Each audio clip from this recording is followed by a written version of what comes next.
Hello guys and welcome back to Planet 40K. We've got a video for you. It wasn't actually the video that I intended on releasing today, but we've had some information from the Games Workshop website in regards to keywords for Necron units. So I thought instead of the video I was going to do, I'll push that on to maybe tomorrow or the next day, and instead we're going to talk about this.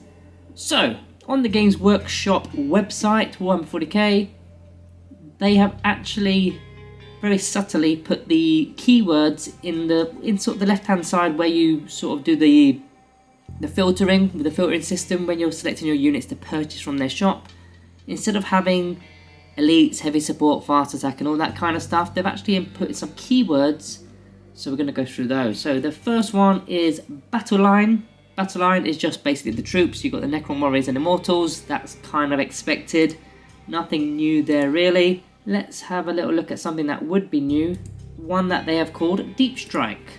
So this is, you've probably seen this on the thumb already, but the Deep Strike units are, well, Hexmark Destroyers have still got it, Deathmarks have still got it, Ophidian Destroyers have still got it. Now they've listed the Triumph Praetorians, so they've got Deep Strike, which is a pretty big deal, I think, because I think Triumph Praetorians were pretty crap in 9th edition, to be honest. Unless you're using the Silent King and taking the buffs from the Silent King, I think they were pretty bad. Didn't have an invulnerable save. You had to kind of select your weaponry and your war gear pre-game, and it was kind of hit and miss what you were actually selecting. And yeah, without the invulnerable save, they weren't that great with high AP and stuff like that. So they've got Deep Strike now, and with the AP reset, they may see a comeback for 10th edition. Now the Obelisk as well as the Monolith they seem to be in the Deep Strike ability area. Now, it says the Obelisk and Transcendent Catan. I don't believe the Transcendent Catan has the Deep Strike ability. It's probably just because that's how you buy it. You buy it with an Obelisk. So I wouldn't expect the Catan shard to actually get the Deep Strike ability. Now, as for other ones, they have got, let's see, we have got an Infiltrator unit, and that is Flayed Ones. So the Infiltrator ability is you can set the model up anywhere on the battlefield that is more than 9 inches away horizontally from enemy deployment zone and enemy models. So they've lost Deep Strike, but they've been given the Infiltrator ability. I think that's really good because, well, first of all, you can get straight into a certain location from turn 1, but also it could be used as a screening mechanism to prevent your opponent from using, for example, Infiltrators. If you get to go first in terms of your deployment area, like putting a unit down for deployment, you put your Flayed Ones down first. That means your opponent can't actually put Infiltrators within 9 inches of them. So if they're within the centre of the battlefield, you've got a 9-inch bubble all the way around your Flayed Ones unit. And if it's a 20-man unit, that's going to be a pretty large area.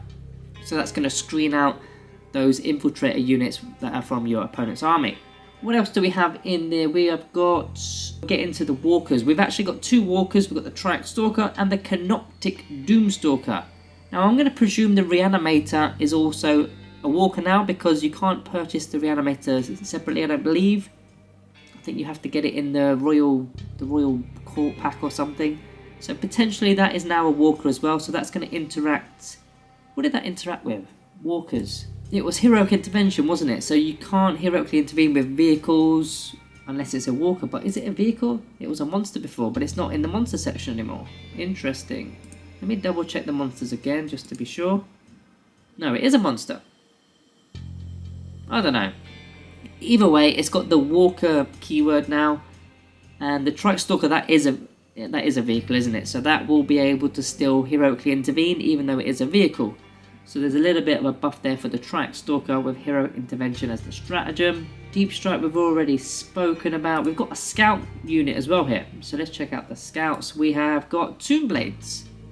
Tomb Blades have got scout. That's quite interesting, even though they're already pretty quick. So we've got we don't know how much of a movement they got pre-game, but they've virtually got a pre-game movement. I mean, is that going to be that effective? They're already moving quite fast anyway.